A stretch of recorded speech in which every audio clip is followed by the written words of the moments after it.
Welcome to Three Mums Podcast, hosted by Natalie, Anthea, and Charlene. This is a space where you'll get nothing but real conversation. This is your moment to pause, have a laugh, get involved, and come on our journey. Open, honest, and free always. Hashtag the Three Mums Way.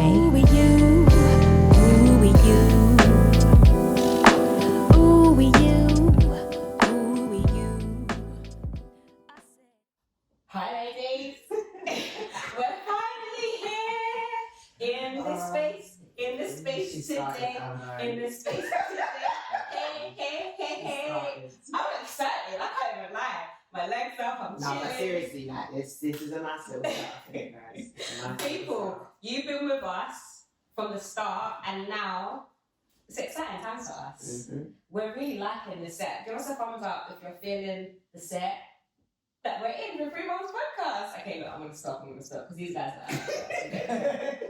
How are you guys? I'm alright. As you guys know, I just finished 3 days straight of work, so let's get into this conversation. It's been a busy week, but yeah, I'm loving it. It's all good. Annie? Oh yes, I'm here. Yeah, let's do this. Well, boy, I'm not gonna lie, guys. My head's hurting. I'm tired. I'm shattered.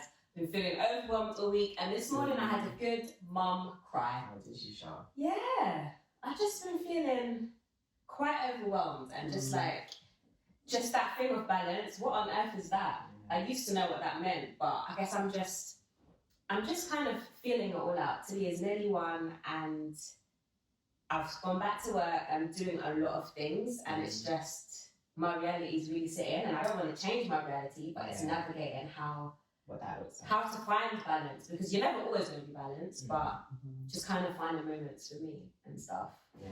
Do you know what? I'm here for the crying. I'm not. Yeah. Well, you know, the tears flow naturally for you. Like, absolutely. There's nothing to do with the feeling overwhelmed. I very much felt that way at the start of the week. Even just looking at what I had to do. And then, even before we met today, chatting to Amph and sharing with her some of the stuff you said to me earlier this week about being an enabler and doing so much. And you were on the same page there. And Amph agreed, and she was just like, stop doing it on your own. Like, stop assuming. You don't have to. So that's what I love about you ladies. Yeah. And guys, we want you to partake in this sisterhood, because I need these guys. Yeah. But it's still a great day, and we're going to just put a little disclaimer out, guys. Today's subject will be on topics such as sexual abuse and sexual assault. So if this is a trigger for you, this might be the point where you actually press stop, and that's perfectly fine. But we just want you guys to know we're going to talk about some heavy stuff today. So I feel it's important for me to kind of lay a foundation. So I'm going to just kick right in, guys. You guys know that Noel Clarke has been accused of 20 accounts of sexual assault. I didn't know it was 20. When did it jump to 20? Was it 20? No, it grew quite quickly. That's what I'm saying. I don't remember it. Yeah, it was 20.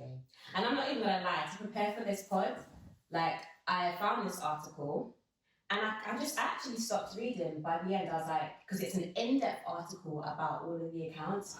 And I'm not going to lie, it was a lot for me. It was a lot. So, he has been accused of sexual harassment, unwanted touching or groping, sexual inappropriate behaviour and comments on set, professional misconduct, taking and sharing sexually explicit pictures and videos without consent, and bullying between 2004 and 2019. He's denied all of them, except one, where he admits to saying an inappropriate comment to someone, and he's taken ownership of that. But the rest of them, he has said that he does not. He's completely refused it. He's given a statement. There we go. That's the word. Yeah. Thank you, Annie. So, guys, what is harassment? Let me just lay this foundation. It is any behaviour that is unwanted, offensive, and that makes you feel uncomfortable, intimidated, humiliated, or scared. It can cover a huge range of behaviours. And so that's the foundation of what harassment is. But what was interesting when we were thinking about this pod, I kind of looked up some stats, just kind of to think about, because one of the things I noticed when I was looking this up is that there was a varied amount of comments. There were some people that were like, well done for these ladies, you know, saying what they're saying. And then there was the other side of people saying, why all of a sudden, all at the same time, these women, you know.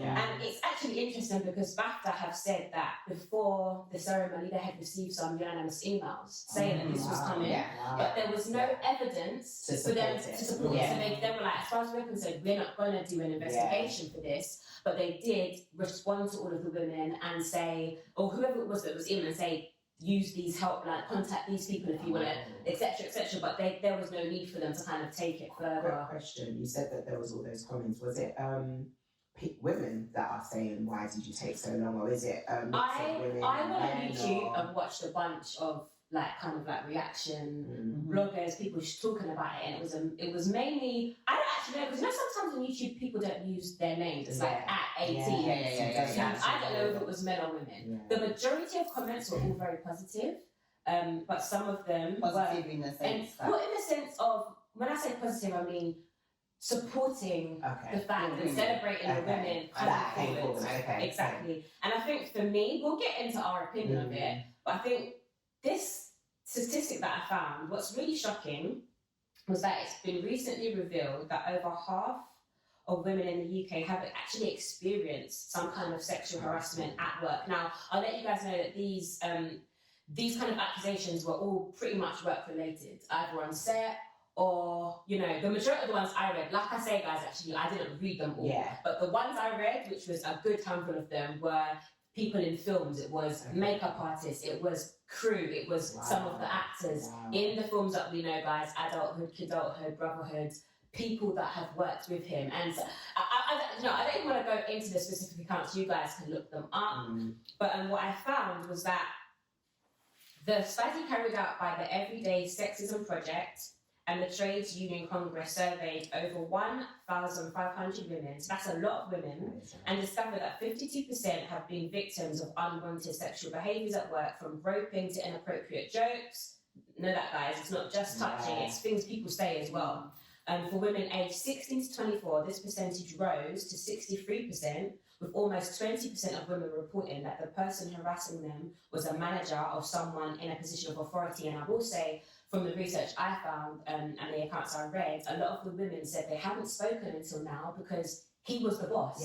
In these films that they work, fear of losing your job. Fear of losing your job, fear of I'm going to lose my job, or this guy is known in the industry, what if he says such and such about it, which is what one particular actress said, and she was just like, what's so interesting about the accounts is that this particular article, they had to kind of give evidence. So they had to say, I told this to my friend when it happened, and I told it to my sister. And then this particular newspaper said they spoke to this person, and they have said, yes, or it was a text that he apparently sent, and they have the date on the text. So it seems that these accounts are real. But my point for this, in terms of the survey, is that a lot of women don't actually say. So it said worryingly around 80% of women affected by sexual assault and harassment did not report it. Only 1% report it to the union. And the reason why is because of what we said, fear of losing your job, fear of working relationships being different. And so my thing is, what is it about women that we actually don't speak out about it? But before we get to that, ladies, let's just respond to what I've just said, because I've talked a long time, but the foundation had to be laid. Yeah, of course. Guys, this is a hot mess. It's peak.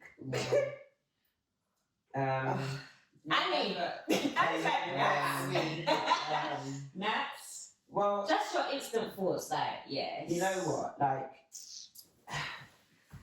we live in a world where it's meant to be innocent until proven guilty, innit? But the truth is, like, it's very hard to not to form a personal opinion when the stats look the way that you've just presented. And the accounts look the way that you've been. And I, for me personally as a woman, I'm torn because I think we do live in a world where you can naturally be very judgmental. So your first response, can be, well, why did you take so long, or why now? Do you get what I mean? Like, and the sabotage of a black man, do you know what I mean? Is he's just kind of reached a good, you know what I mean? But and just to cut you there, that some of the accounts did say that one of the women said it was the BAFTA thing that made triggered her her. decide. That's what she I was was like, about how to say. dare he get the highest Right, and the biggest right. prestigious That could have been the in trigger. UK. There Yeah. you go.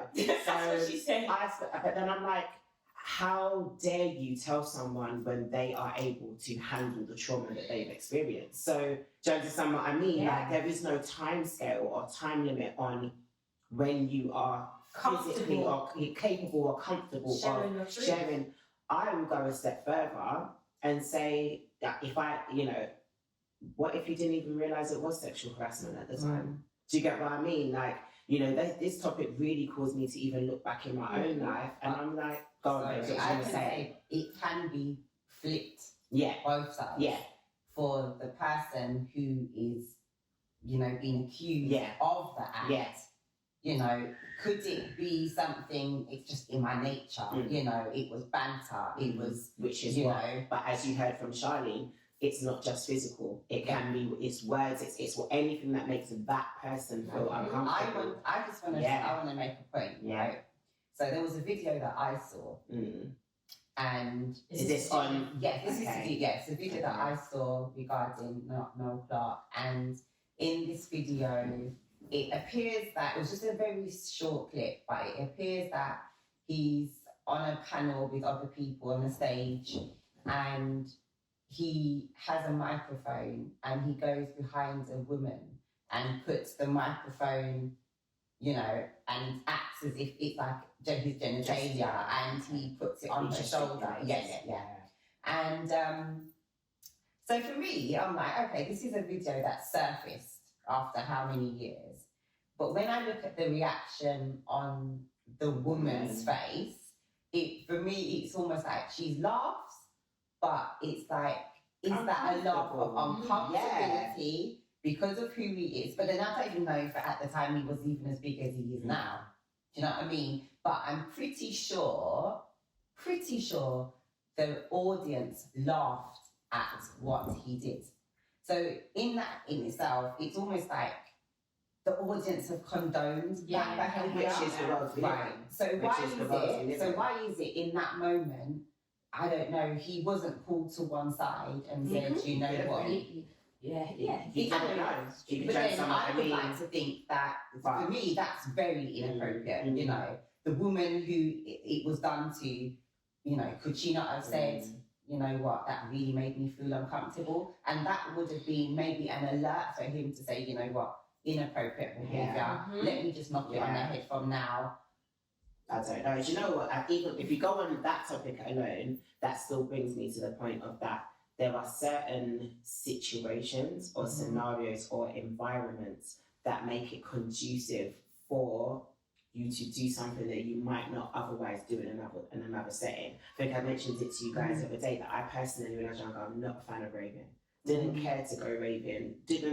And it's not like the music, and what I didn't like for me personally about raving is that environment gave men the what's the word I'm trying to find? It's almost like they had the permission. That's the word. The permission to hold my arm. Do you know what I mean? Pull me by my waist. All of that. Do you get what I mean? And I hated it. Yeah. Like I just wanted to stand in my space and dance on my own, dance with my girls. I actually only raved if I had a boyfriend. I liked raving if I had a boyfriend because I would be with him. But I personally didn't like that. I always used to think if I was in a library, you would not come behind me in this library while I'm getting a book and pull me by my waist. Do you get what I mean? To try and, you know what I mean? But that setting gave them permission to do that. So it kind of goes with what you're saying, like, I think, let's say it was a comedy show or something and someone did something like that and then just gesticulated a certain way. It still is what you're saying is, but the environment almost made it okay to get away with it. And we would we'd all be guilty of laughing. Yeah. Do you get what I mean? We would all be guilty of laughing. It's the environment also, but the reason why I love that but we're the talking act about is still the this same. is it's about your growth and where you're Yeah. at. Because even one of these accounts by her surname is James. Yeah. She was fresh out of drama school for one of the films, and he said that she had to do a naked audition. Now, Why? It's very unlikely that's that he correct. would have a naked audition. And so she said, why do I have to do this? And I spoke to the agent, and they communicate to her that it's just to make sure that when it comes time to do it on set, you don't bottle out of it. So we do need you to do this naked audition. And they categorically said that there would be no filming of the audition. Apparently, she's accusing him of secretly filming. Now, it's so interesting because there was other people there, casting directors, etc., etc., and they've said there's no way he could have filmed this. But the point I'm trying to make is that she's actually kicks herself because she's like, I was so young and so fresh out of school and wants the job. So now it's so deep. If I went to a rave now and someone did that, I would have to command myself. Exactly. And even that's when and I did, but then you get told, oh, you think you're too nice, or you don't make me go. Do you know what I'm trying to say? You're ugly anyway. Like, no, but I'm sure you were just trying to dance at me. I'm sure you just got my number. But you're actually being approached on the street, and I actually hate that. I couldn't wait till I could drive. But the thing is, I'm actually not rude if somebody, catcalls me. And I did learn how to handle myself. But it's when you're like, don't even like you. But it's like, well, actually, why did you come and talk to me? Well, I'd like to give a story. Of now this one, you know what? This one actually scarred me. This one scarred me, and it was basically. I remember I was on a bus with a school friend at the time, and we were going somewhere. I know I was in the Streatham area, so we were going to Streatham or something. And there was a guy that lived around the same area as me that liked me. Now, with my upbringing, I would say it was very sheltered when it came to, be having conversations about boys and what to do from whatnot. I just knew that I needed to just preserve myself, and I didn't really mix with boys, so to speak. And so all I remember is being, pursued by this particular guy in the area, and I was just like, no. How old were you at this time? I would say it was mid-teens, early teens, probably, early teens, and and the thing is, he would have been deemed what I would say a roadman because, he had his tattoos, he just was very childish. He was older. So it wasn't even school age. No, he was already older. inappropriate. Yeah, so he was older, and I just remember just trying to be pleasant about it and just not trying to offend, because he just wasn't the typical caliber of boy that I would have been around, being in church and stuff like that. So all I can remember is being on the bus and with my friend, and he comes on the bus, and I was sitting at the back, that was me, rebelling, sitting on the back of the bus upstairs, and he came up to me and, sat really close. And I just remember like trying to move over, and then his friend sat on the other side. So I was literally like boxed in, and I was just like, okay, where is this going? And that sounds horrible. So I remember trying to get up, and because my friend, she was sitting in another seat, like say a couple rows in front, but the bus was pretty empty, but that's where she had chose to sit. And I remember trying to get up, and he pulled me back, and I remember trying to get up again. He pulled me back again, so I was like, okay, this is like getting very uncomfortable now. And all I can remember is him then being in front of me and literally pinning me down by my shoulders. And my friend tried to pull him off me, and his friend said to him, "Can't you see big man at work?" Said to his, because there was two of them, remember? So was your friend a female or a male? Female, sorry, my friend was a female, and she was trying to get him off me because he was pinning me back in the seat. And all I remember, what the trigger was, I said, "Get your horse, or move your horse breath." That's the thing. I know I was tasting from day, but you know what? It still even makes sense for the age. You would cuss, you would do like a muster. That was all I could muster. Unless his breath just not. And it was. I bet it was. I should have get your horse breath away. Nah, and seriously, No. next minute That I man, hit him. he hit you, Yeah, innit? he hit me. He punched Where? me in my temple. Oh yeah. my And all I gosh. can remember is reaching out, and he had like a big, like I said, the gold chain. And I just remember reaching out and Grabbing that chain. grabbing it. And it popped. And I think somebody must have been coming up the stairs and saw what had happened. And then the bus driver was like, hey, get off the bus, get off the bus. So I stayed on the bus, obviously, with my friend. They got off the bus and then they were, you know, saying all sorts. But in a nutshell, they were threatening me. And sorry, I just thought about it. What was threat? Yeah, they were threatening me. I said I could come up with this seriously at the time. Yeah, so let me skip forward now. So I remember it was probably weeks later, and I was on the bus. This was coming from school now. On the bus with a group of school friends, my cousin, who at the time shouldn't have even been right there where he was, because she didn't even live in the same area. But for some reason, my cousin was there, and we were on the bus, and next minute I knew a group of guys came up the stairs. Where is she? Where is she? Where is she? Yeah, and basically, I don't know how, but somehow I was seen on this bus. Like I said, I was going home, but I was near my school. And This was another day. this is another day, weeks later. And all I can recall is the guy coming up to me and literally was coming for me. All I remember, because I've been wearing glasses for the longest time, he managed to reach out and punch my glasses off my face. Yeah. And it was just like, okay, what is going to happen next? And all I can remember is that there was a group of guys that was in the group that I was with. They summoned them off the bus. They got the taste. Yeah, so all the boys had to come off the bus, and somehow the bus driver just drove off. So bear in mind, I've just been punched. My glasses have been punched off my face, yeah. They've told everybody to get off the bus. So you're off the bus as well? I didn't get off the bus. The boys got off the bus first. And then somehow the bus driver just drove off. So it was me, my cousin. I think we were the only ones that still were on the bus. And what these guys did, they got the boys from my school, my friends, in a park, made them stand in a circle and beat them up.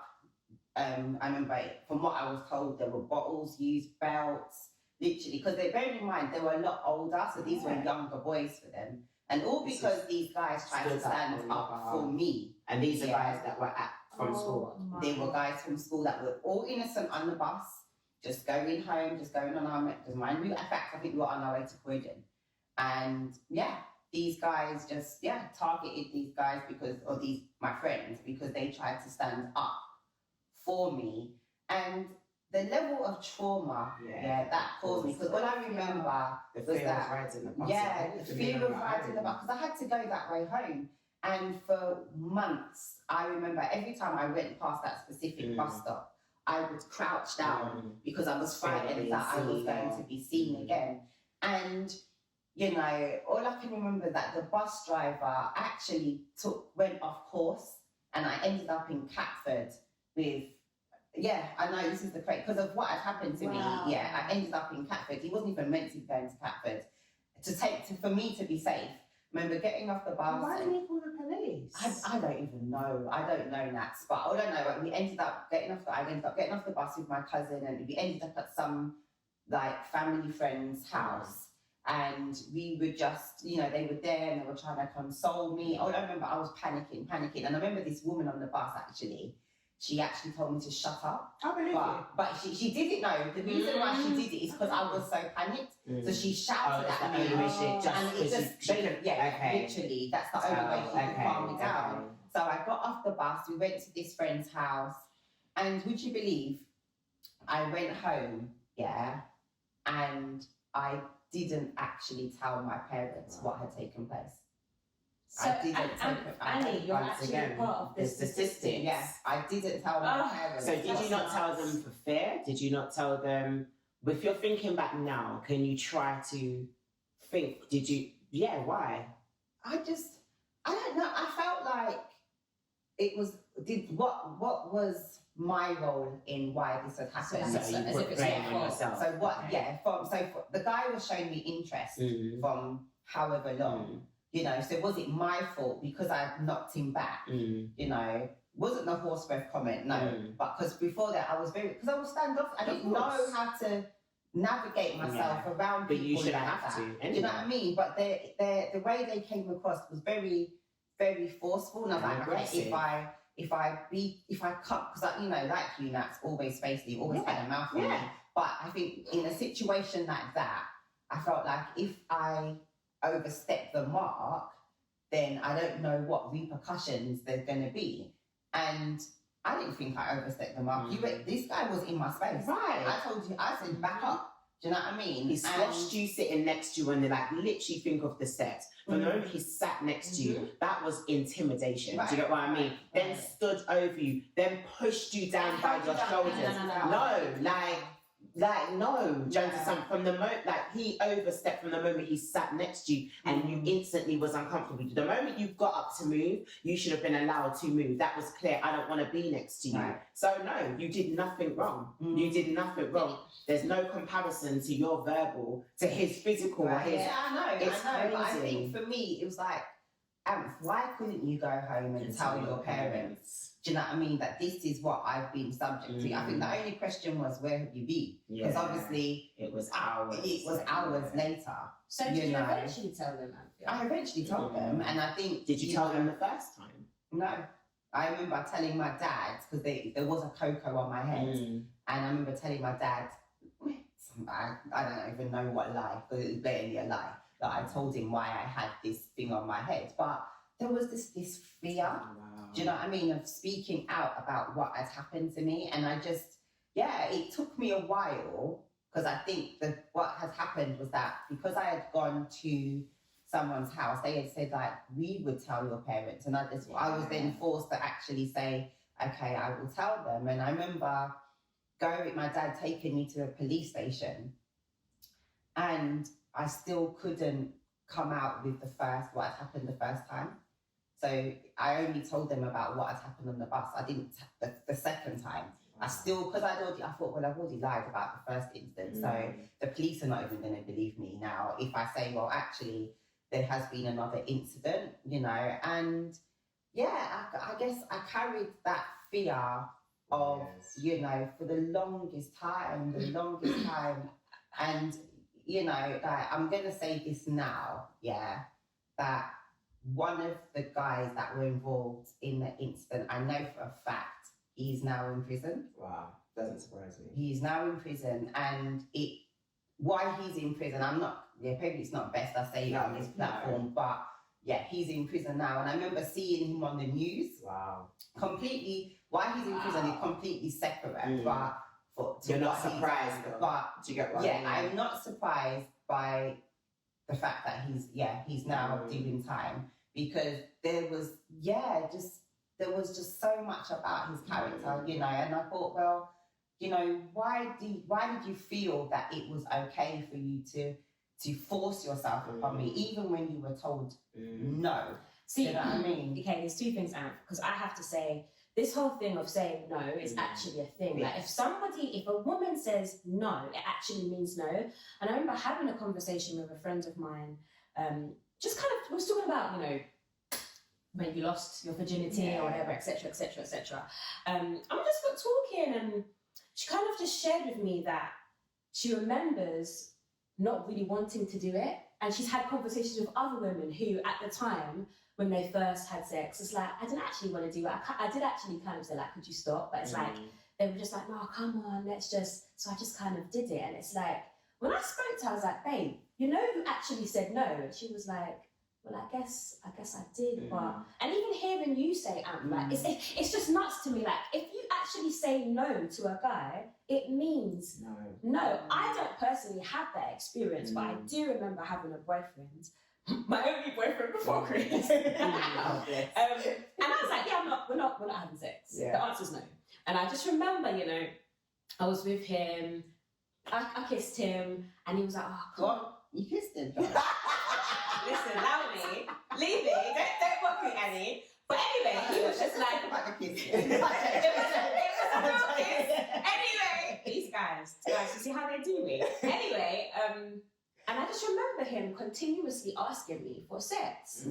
I was thinking about it as we were doing this pod, and I'm like, the answer's no. But come on, ladies, for those that are watching, your no actually means no. And if you are in a position right now where something has happened and you're not speaking out, you need to speak. Because even thinking about those 20 women, like, I think that's why I love this pod, open, honest and free. When you speak your truth, what it does is it not only freezes you, it gives permission for somebody else to speak. So I don't know the ins and outs as to why all of these women spoke at the same time, but what I think it could be is that maybe somebody, because some of them know each other, somebody heard that one said, and it gave her power and strength to share her truth. Or sometimes you think it's isolated, you thought you was on your own. No, but honestly, there's power in your words and speaking. You're isolated, you're on your own. Like, it's like a trickle effect. Yeah, it can be. Literally, and took one, and then it just trickles out. But it's crazy because, like, I have a lot of stories. Do you get what I mean? I mean, Anth and I went same school.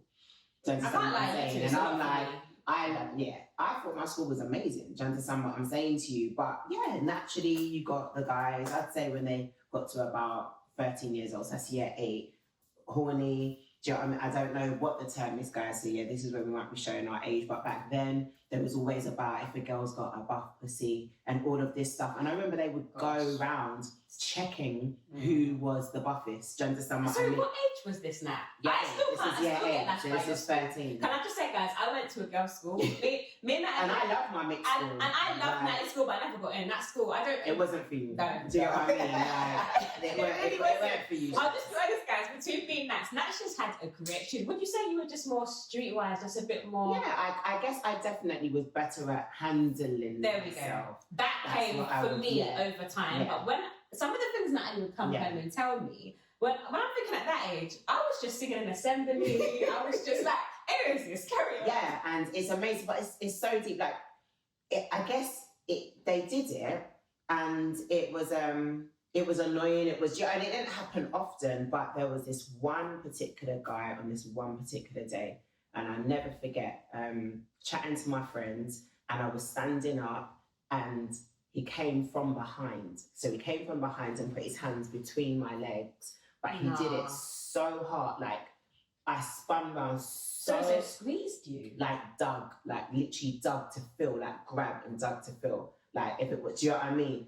And I can't even express the rage, you understand what I mean? The disrespect, the violation is the word I'm trying to find. Like, I spun round and like my mouth is on another level. Like, and this guy for me weren't attractive in it. So that would make it okay. Doesn't make it okay, but I was repulsed in, like, because on no day ever would you ever have any, like, we're not like, it's not like that between us. Like, and I look back now and it's like, as much as, yes, even with me saying to you, look at this and telling you I was a child that knew to articulate myself. I was a child that knew to go to my parents, and if there was a situation, but I did not go and tell mummy. I did not tell daddy. I did not tell a teacher, because it's just what happens in school. I very much dealt with the guy. I was like, don't ever, like, I mean, do not ever talk to me, touch to me. Like, I went crazy. Like, he knew he had crossed, and you could tell he was like, okay, yeah, I might have gone too far with this one. And he's the type of guy that would straight hit a girl. Do you get what I mean? Hit a girl. He's the type of guy that could cuss like anything as well. And he didn't.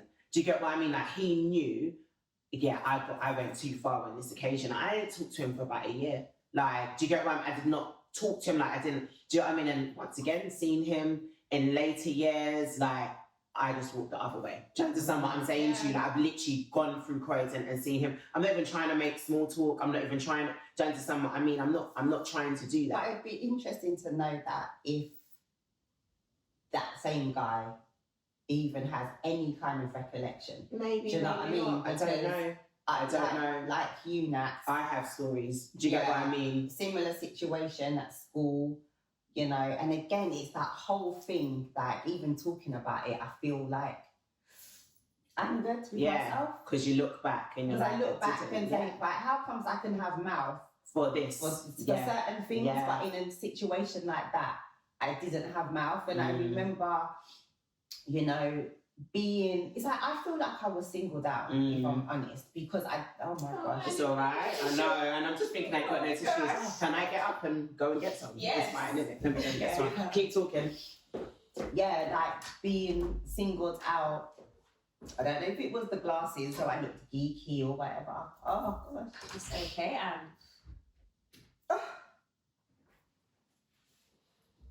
wow, it's actually got very, very real today.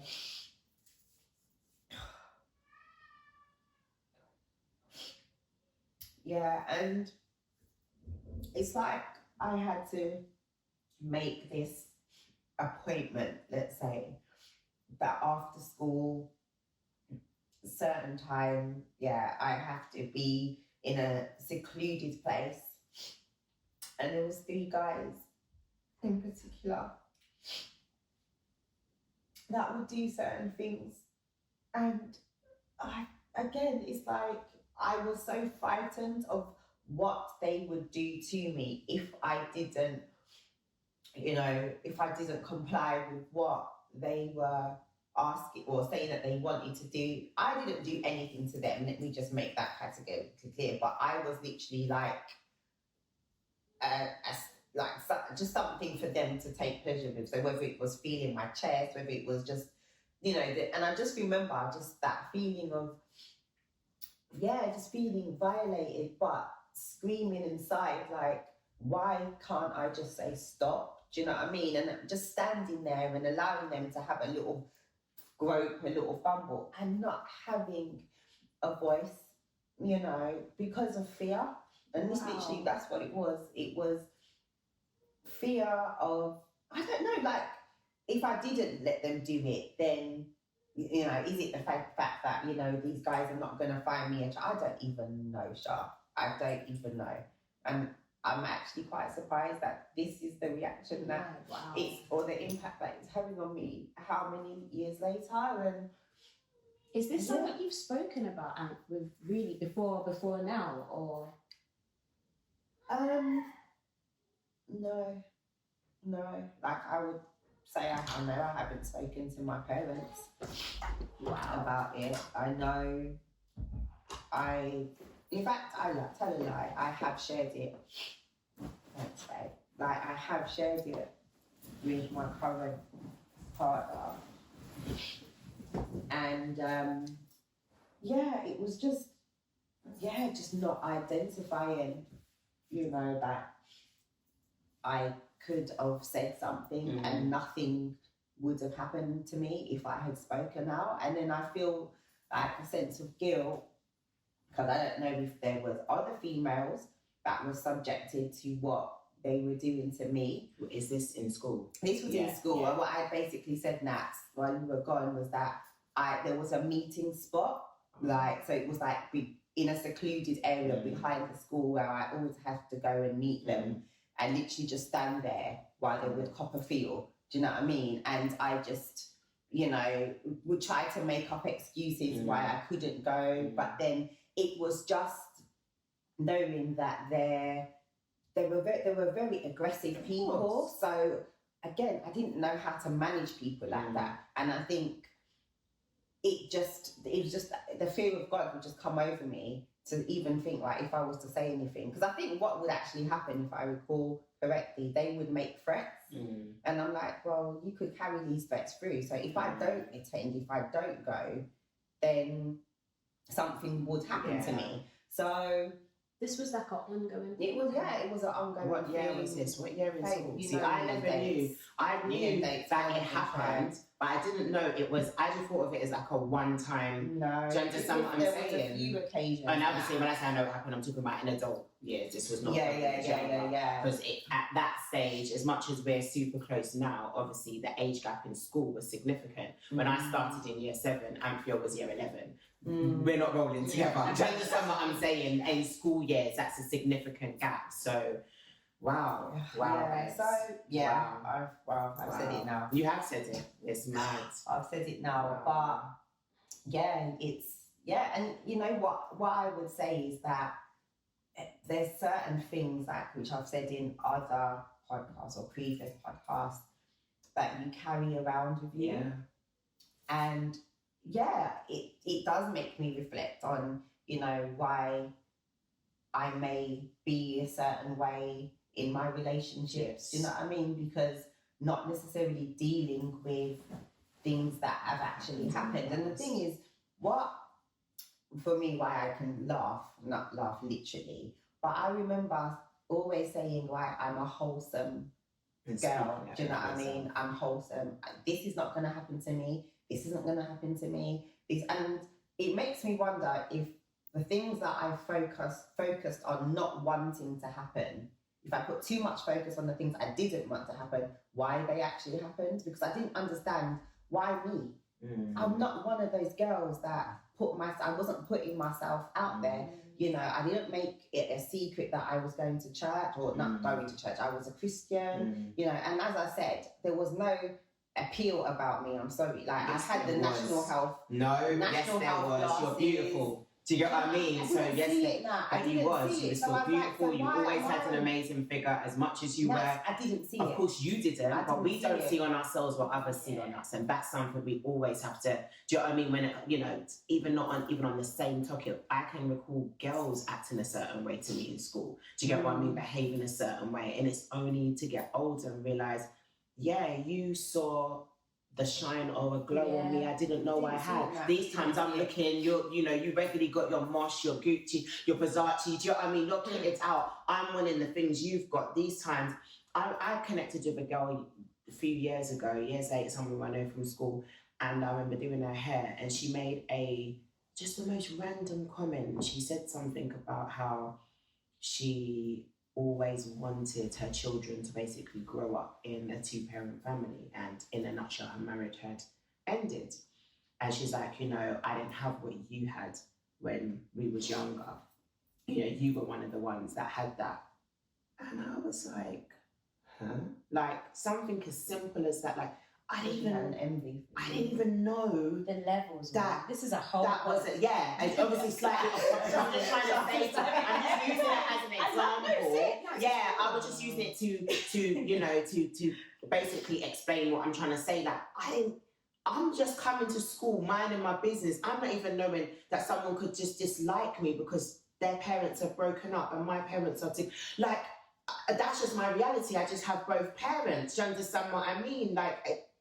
We carry, and it's the way she just threw it out, like, I'm doing her hair, and she just said it. So, and I didn't say anything, but when I got in the car, like, I called Auntie and I was like, babe, like, and I explained, and he's like, I said, girl, everything else, just because I had a mum and a dad at home, like, and treated me a certain way at certain times because of things like that. Like, could you have been jealous of me because of that?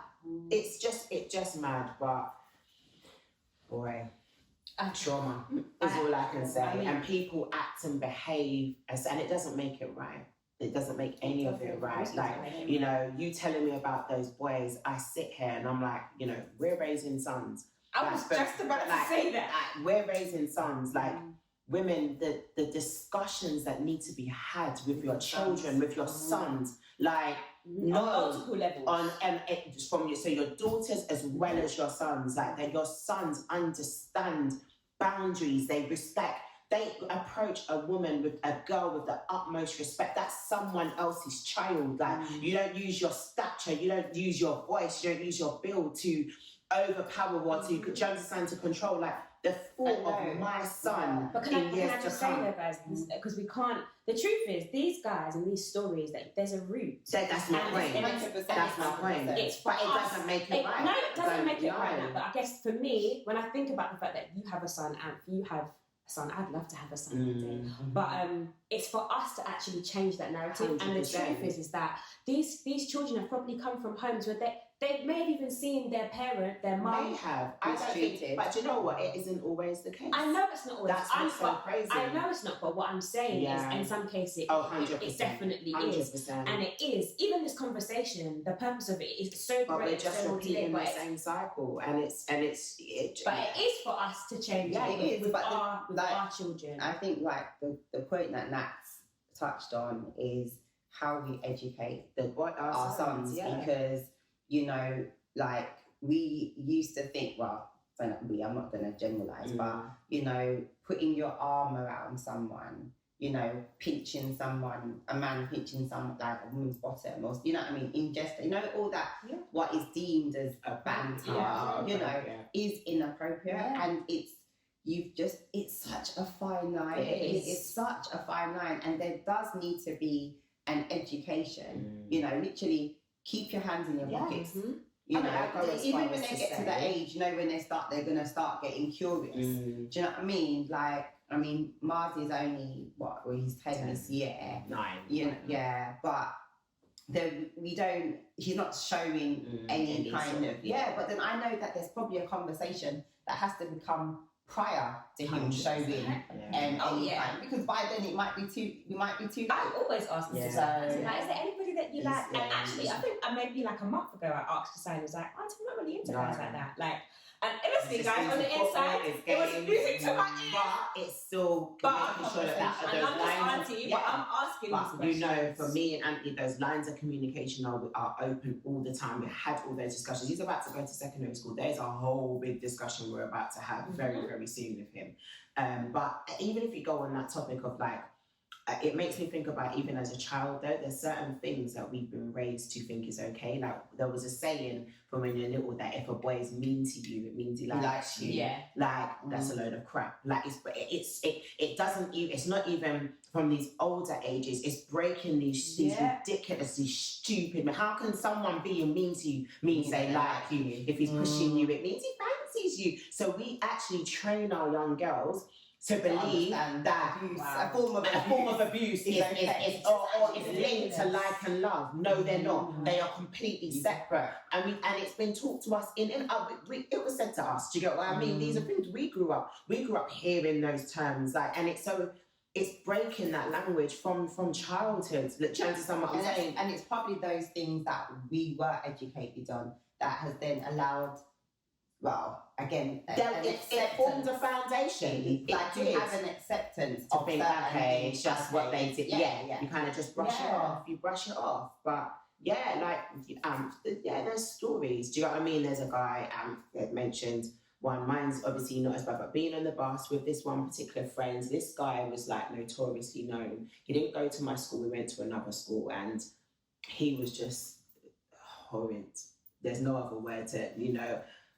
We all know that, you know, you should be able to see the best in everyone. No, he was just rotten, and it's horrible to say that about a young guy, but he was just rotten to the core. Like guys and girls hated, and it's horrible to even use the word hate, but hated this guy. Like he ruled with intimidation. Do you get what I'm trying to say to you? He was known notoriously for just trouble. And I never forget. I was going up to Crystal Palace, and for me, I lived in a spot where there was 3 routes to get home, but yet they're different, especially when it comes to winter time. Our school, at the time school finished, it would be dark. Like, so I've got the option of walking up the hill on my own to go to the bus stop where there's 3 choices of buses to go home, or going with the crowd where I'm not on my own and taking, I can't remember the bus that used to leave from our school up to Crystal Palace, and then only having 1 choice of bus to get home. But obviously I prefer the option where I'm with friends than being on my own in the dark. So me and my friend get on this bus in Palace, and remember seeing him and 3 other guys.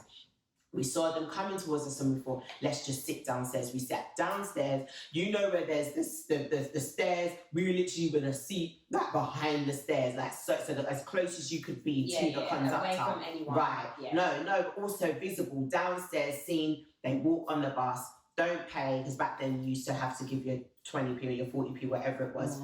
Walk on. And we both just sat there. We thought, oh my gosh, literally 2 of them came on the seat in front of us and 2 behind us. And we're sitting there literally trying to put their hands down, feel up our legs. We're telling them to move. Thank God, because they didn't pay, the bus driver stopped the bus. So he turned off the engine. And then we're trying to shout what they're doing. And it's you can see there's people around us, you can see that they're intimidating. They're literally trying to fill up our legs on the bus, everything. And it's only because they didn't pay that this bus driver then got out of his seat, and then he walked over and he's like, what are you doing to these girls? And we're like, but we're too scared to even say, get them off the bus, because these are the type of guys, they'll stab you, they'll beat you up, they're nasty, nasty. They didn't go to our school, as I said, and then they finally got off the bus. But I'm 38. And this is a memory that is still so raw. So I'm 38. No, what say me? There you go. And he's buried. That's the irony of it. He's not even alive. He's not even here to know the consequences of the impact of his actions. And I think ultimately that is the reason why you need to speak up. Yeah. That is the reason, because we're here living, but still holding elements of this trauma and these. Yeah. There's a few things. The first one is, I was thinking about that whole cancel culture. And I'm not going to lie, I don't like the way that someone can say an opinion and people cancel them. Yes. I don't know if we lived in a time where I can't share my opinion, you don't agree, but I'm cancelled. Yeah. That bothers me. However, stuff like this, people need to have there's consequences for your actions. Yeah. That's the first thing. And the second thing is, guys, in our community, we need to get counselling and we need to deal with our stuff. Something that doesn't, And it's, and I agree with you, Nats. That is why we do need to talk, because if you don't talk, I know there are women who have spoken, and unfortunately, some of these men haven't, gone to jail or etc. or paid made accountable and had lived out those consequences. But it's so important that we do speak and we're not silenced. And so for that, I'm not going to lie, I celebrate these women speaking their truth and saying their experiences and sharing them. But that whole thing of counselling, I was just telling Nats the other day that a friend of mine had a birthday and she looked so gorgeous in the picture. I was like, babe, but there was something different about her. And I was like, it's like there's an inner glow. Honestly, guys, what is on the inside comes out. And I said, it's like you've got a joy now that I've not seen this. And she was like, thank you for noticing this. I have been in counselling for the past 2 years, and I wish I'd done this 30 years ago because I am basically freeing myself of so many unhealthy thought patterns and, just ways I felt about myself. And she's like, I feel amazing. And I do think, guys, we've touched a lot today, but there isn't really a conclusion. There's no conclusion. But what I would say is that literally what you have just said and what I have said today, I have freed myself. Yeah. Because it's something that, I've carried and I literally had parked when I thought I had parked it. Yes, we know, obviously, because we kind of not planned, but we know what we're going to touch on. But you did not know that was going to happen. And you actually said, look at what it reduced me to, and I didn't respond at the time because you were flowing. That never reduced you to crying. When I actually saw something, and I feel bad that I don't know the exact words, but they were saying that there are certain toxins in your tears when you're sad. And sometimes when you cry when you're happy, when you release those toxins, you actually it's actually therapeutic. You're releasing amp. Yeah. So when you're crying out, like I said, guys, this morning I had my mum cry. Guys, do not leave it in, whether that's speaking, whether that's crying, whether that's screaming out. It is important for us to speak our truth and say how we feel. And if you have been, you've been listening to this podcast and you've had some of these experiences, ladies, I want to encourage you. We want to urge you to speak to someone that you trust, speak to somebody that, even if you're a friend, go with a friend, speak with a friend, someone that you trust. Sometimes it's not people in our family. Sometimes it's somebody that we're close to, but it's so important for us to speak out. Definitely. Ladies, is there anything else that... No, there's stories, as I said, I don't think we need to go into it. Yeah, I had one, but I don't need to share it. This is fun. It's a topic that is never ending, but I think just the main thing we can say is that if everybody does their best to change this narrative, do you get what I mean? To change your opinion on speaking up straight away, your opinion on speaking up 20 years later, you're like, as I said, I think that the main thing is how dare we criticize any of these women for finding the strength to do it now.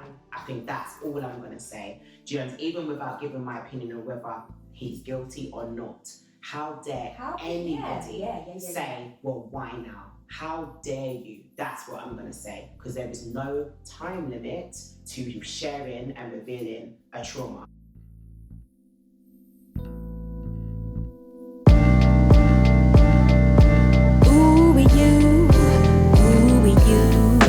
Thank you so much for listening to today's episode.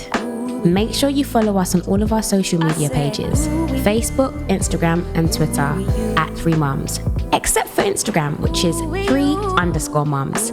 And make sure you subscribe to us on YouTube. I have so many questions.